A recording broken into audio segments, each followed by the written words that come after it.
Halo, kembali lagi bersama saya Aldian Saputra Sudianto, NIM 17B10042. Pada video kali ini saya akan menjawab pertanyaan dari Pak Greg. Nah, pertanyaan ini tuh berdasarkan dari video yang diupload di Cyber ya. Oke, pertanyaan pertama ini menurut narasumber, mengapa banyak manusia yang menjadi wanita penghibur bahkan sejak dini? Hidupnya penuh dalam resiko penderitaan. Nah, menurut narasumber ini bahwa eh, faktor-faktor ekonomi, faktor-faktor merasa tidak dicintai oleh orang tua, oleh sesama, oleh rekan-rekan, oleh bapak ibu dan juga oleh saudara sendiri itu uh, merupakan faktor yang menyebabkan manusia uh, itu menjadi wanita penghibur. Nah, kemudian pertanyaan kedua, apa yang maksud dengan narasumber? Mereka yang hidup dalam kegelapan akan sulit mendapatkan niat baik untuk mencari jalan terang. Karena apabila sudah stuck seperti terjebak dalam dunia gelap itu akan semakin sulit dalam dunia terang karena lingkungannya tidak mendukung dia untuk keluar, dan juga tuntutan ekonomi yang selalu menghimpit menghimpit wanita tersebut sehingga uh, hal tersebut yang tidak dapat dihindari. Nah, kemudian pertanyaan yang ketiga, menurut narasumber yang adalah wanita penghibur, manusia secara sosial dipandang hina.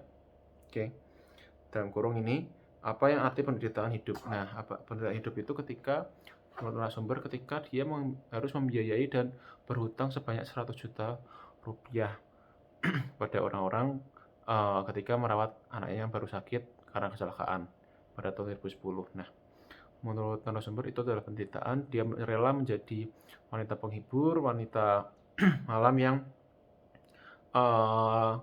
diperlakukan secara kasar apabila kadang juga tidak membayar oleh orang-orang yang menjadi pelanggannya. Nah, menurut wanita penghibur ini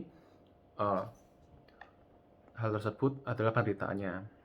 Dia rela berkorban demi anaknya sehat dan lekas sembuh.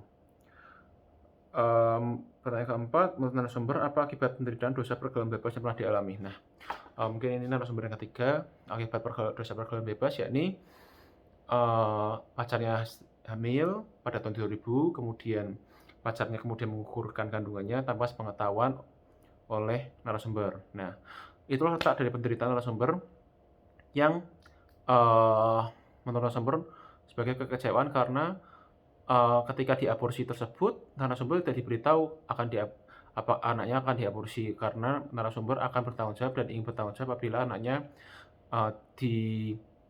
dilahirkan. Dan juga menurut narasumber berhak dan wajib tahu akan hal tersebut karena itu adalah anaknya dan yang diaborsi itu adalah anaknya, dan sampai sekarang dia masih menderita akan aborsi tersebut. Nah, kemudian pertanyaan yang kelima, menurut narasumber yang mengalami mengapa aborsi dilakukan, karena pacar narasumber yang hamil tersebut merasa tidak mampu mengurus anaknya ketika kuliah karena kuliahnya akan keteteran karena itu baru tahun kedua pacarnya mendalami kuliah, kemudian ketidakmampuan mengurus anak disambi dengan tugas-tugas kuliah. Nah, menurut narasumber itu adalah mengapa orang mengalami aborsi. Nah, kemudian pertanyaan keenam, menurut narasumber yang mengalami apa resiko penderitaan akibat dosa ketidaksetiaan.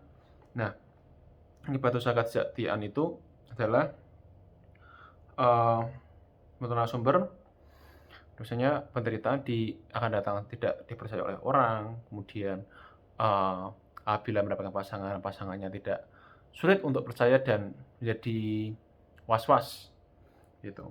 Nah, kemudian pertanyaan 7, menurutmu bagaimana cara terbaik menghindari penderitaan dan berikan kutipan suci. Nah, menurut saya pertanyaan 7 ini bagaimana cara menghindari penderitaan, yakni dengan memilih. Nah, dengan memilih kita akan menghindari penderitaan karena menurut saya penderitaan itu didapat. Jadi kita mengambil bukan diberi. Jadi kita bisa memilih menderita atau tidak.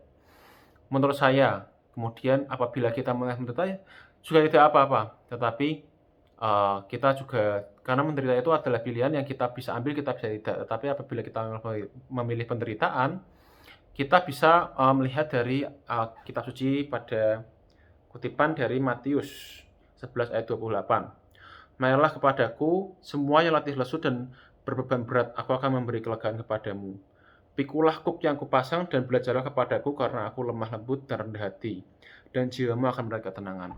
Apabila kita menderita, ingatlah ayat ini untuk menenangkan hati kita. Nah, apabila Pak Greg menonton video ini, saya akan menyampaikan beberapa keresahan saya selama kuliah agama. Nah, kuliah agama ini, selama ini saya memberikan video reaction seperti ini. Nah, tetapi keresahan saya, penderitaan saya, yakni ketika kita menyampaikan video reaction, kita tidak tahu apa yang kita katakan itu benar atau salah. Tidak ada diskusi lebih lanjut antara dosen dan mahasiswa. Apalagi dosen hanya memberikan video rekomendasi yang kebetulan dibuat oleh dosennya. Kemudian mahasiswa ditugaskan untuk memberikan video reaction. Hal tersebut bagi saya, pilihan saya adalah penderitaan bagi saya karena saya tidak tahu apa yang saya katakan adalah benar, apa yang saya pikirkan benar atau salah. Tidak ada tanya jawab timbal balik antara dua belah pihak. Karena Bapak dosen seringkali hanya memberikan kuliah melalui YouTube atau bahkan live YouTube saja. Mahasiswa diberikan nilai A apabila memberikan jawaban di kolom komentar. Menurut saya itu kurang efektif dan kurang efisien karena menurut saya tidak ada komunikasi antar mahasiswa. Jadi mahasiswa dengan dosen. Jadi dosen memberikan kuliah, mahasiswa komen, kemudian setelah komen mendapatkan nilai A. Kemudian dari YouTube, dari WA juga, Bapak dosen memberikan tugas, kemudian mahasiswa menjawab pertanyaan. Yang bisa menjawab pertanyaan mendapatkan nilai A. Menurut saya kurang efektif karena mahasiswa pun hanya menjawab pertanyaan, that's it. Tidak ada timbal balik antara, oh ya sebaiknya begini, sebaiknya begitu. Mana yang benar, mana yang salah. Mungkin tidak bisa menilai mana yang benar, mana yang salah, tetapi menurut pandangan Bapak Ibu dosen seperti ini, menurut pandangan mahasiswa seperti ini, mari kita diskusikan. Karena perbedaan pendapat itu sangat sering terjadi. Nah, itu menurut saya keresahan saya dan penderitaan saya yang saya pilih. Nah, kemudian untuk apabila memberikan rekomendasi video, ini saya juga cukup kesulitan tadi untuk mencerna dan memahami karena audionya kurang jelas. Karena ini adalah materi kuliah, ini adalah SKS kuliah, seharusnya Bapak Ibu dosen dapat memberikan materi kuliah yang lebih jelas. Apabila memang kurang jelas, Bapak Ibu dosen bisa menjelaskan lewat Google Meet atau Zoom meeting. Tidak harus melalui media YouTube yang sudah dibuat 1 tahun yang lalu atau 9 bulan yang lalu. Jadi Bapak Ibu dosen hanya mengulang materi tahun lalu yang diberikan ulang melalui YouTube oleh mahasiswa. Menurut saya itu kurang efektif bagi pembelajaran agama pada semester ini. Begitu keresahan saya pada video kali ini. Terima kasih telah mendengarkan. Shalom.